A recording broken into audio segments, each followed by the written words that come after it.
Assalamualaikum warahmatullahi wabarakatuh.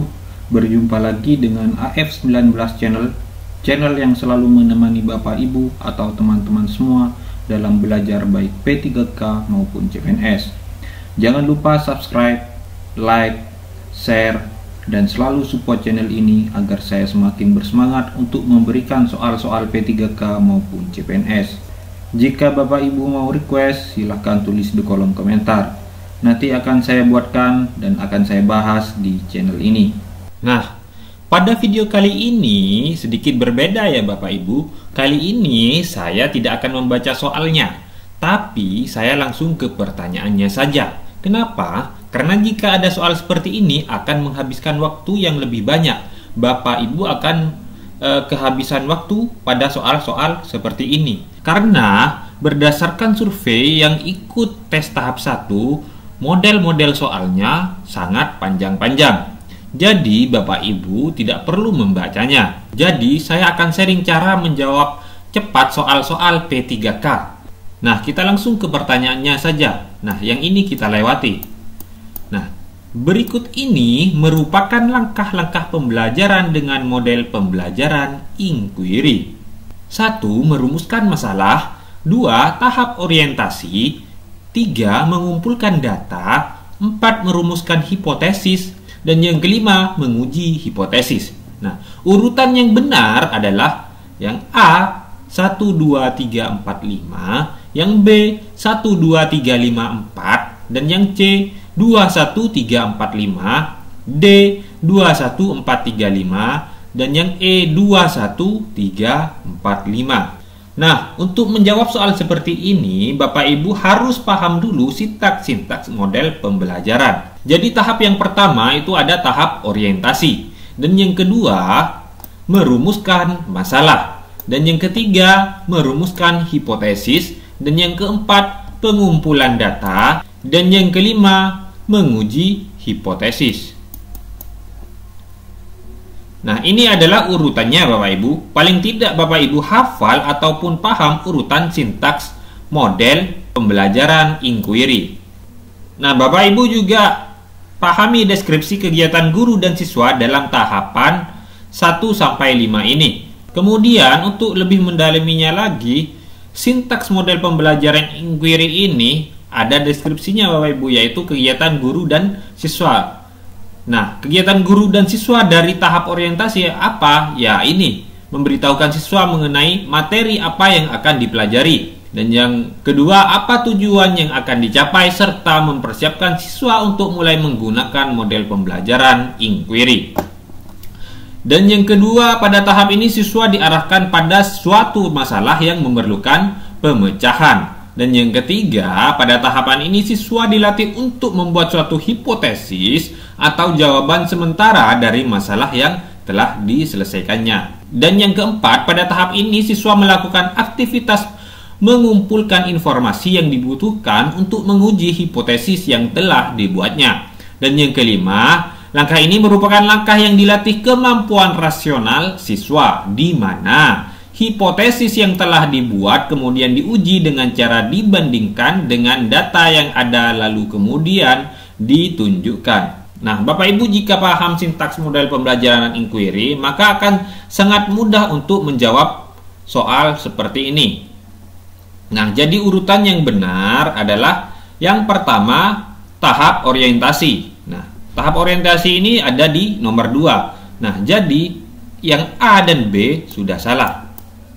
Merumuskan masalah nomor 1 berarti 2, 1 sudah benar. Dan yang ketiga, merumuskan hipotesis. Jadi otomatis yang C dan E juga salah. Jadi jawaban yang paling tepat adalah yang D 2, 1, 4, 3, 5. Nah, soal selanjutnya, model pembelajaran inquiry learning. Pada soal seperti ini kita tidak perlu membaca soal yang panjang seperti ini. Maka kita langsung ke pertanyaannya saja. Kegiatan yang dilakukan oleh Pak Dedi ini sudah termasuk dalam model pembelajaran inquiry pada sintaks A. Merumuskan masalah, B. Tahap orientasi, C. Mengumpulkan data, D. Merumuskan hipotesis, yang E. Menguji hipotesis. Nah, kita cari kata kuncinya di sini. Kata kuncinya ini adalah pada kegiatan awal pembelajaran. Nah, pada kegiatan awal pembelajaran yang pasti apa yang tadi sintaks-sintaks model pembelajaran urutannya yang pertama adalah yang jelas tahap orientasi. Ya, begitu Bapak Ibu. Jika sudah paham sintaks-sintaks model pembelajaran, Bapak Ibu akan sangat mudah menjawab soalnya. Soal selanjutnya. Salah satu model pembelajaran yang sering digunakan sekarang saat ini adalah, nah ini panjang Bapak Ibu, kita tidak perlu membaca soal panjang-panjang seperti ini. Paling tidak Bapak Ibu membacanya langsung ke pertanyaannya saja. Nah, kita langsung saja ke pertanyaannya. Kegiatan yang dilakukan oleh siswa, nah kegiatan yang dilakukan oleh siswa tersebut termasuk dalam model pembelajaran problem based learning pada sintaks A. Mengorganisasikan siswa untuk belajar. B. Orientasikan siswa pada masalah aktual dan otentik. C. Mengembangkan dan menyajikan hasil karya. Dan yang D. Membimbing penyelidikan individu maupun kelompok. Dan yang E. Menganalisis dan mengevaluasi proses pemecahan masalah.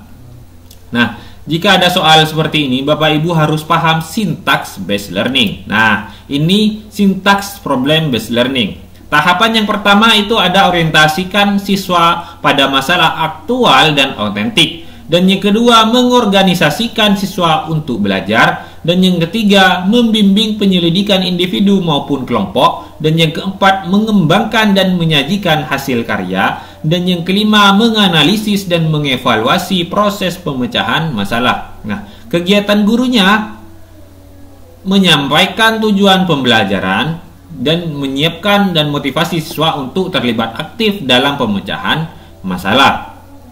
Sedangkan kegiatan siswa memperhatikan tujuan yang harus dikuasai, menerima dan memahami masalah yang dipresentasikan guru.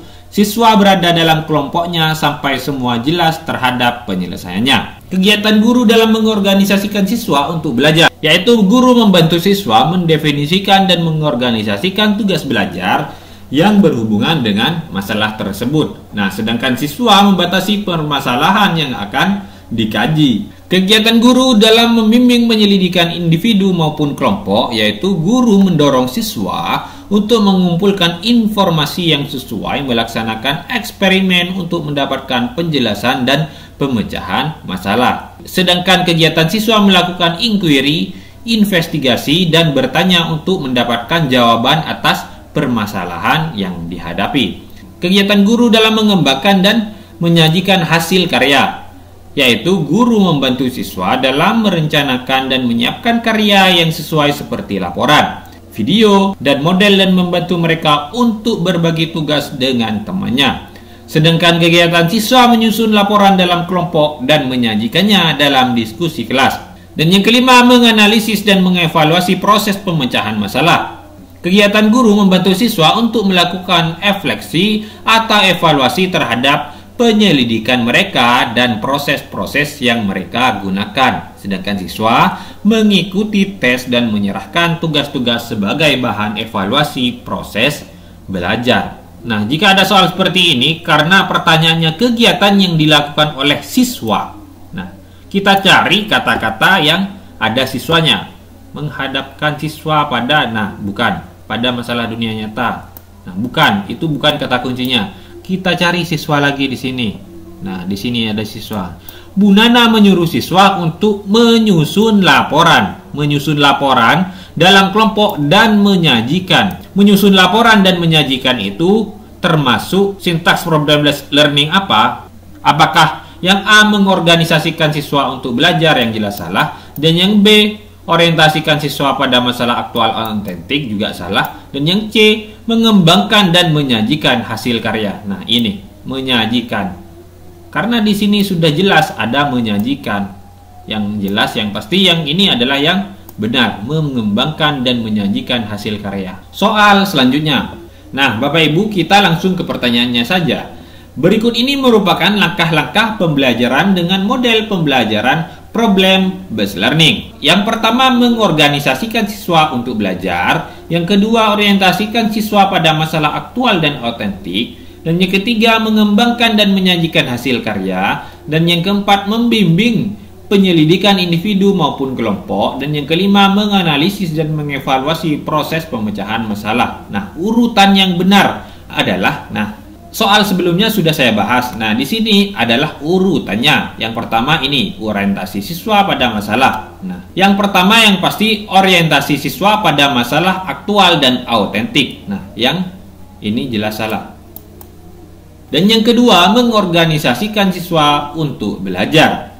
Nah, berarti yang ini sama semua 2-1-2-1-2-1. Dan yang ketiga membimbing penyelidikan individu maupun kelompok. Berarti ini. Jadi yang C dan yang E juga jelas salah. Berarti jawaban yang tepat adalah yang D, 2-1-4-3-5. Sekian dulu video kali ini Bapak Ibu. Semoga video ini bermanfaat. Semoga Bapak Ibu lolos P3K tahun ini. Wassalamualaikum warahmatullahi wabarakatuh.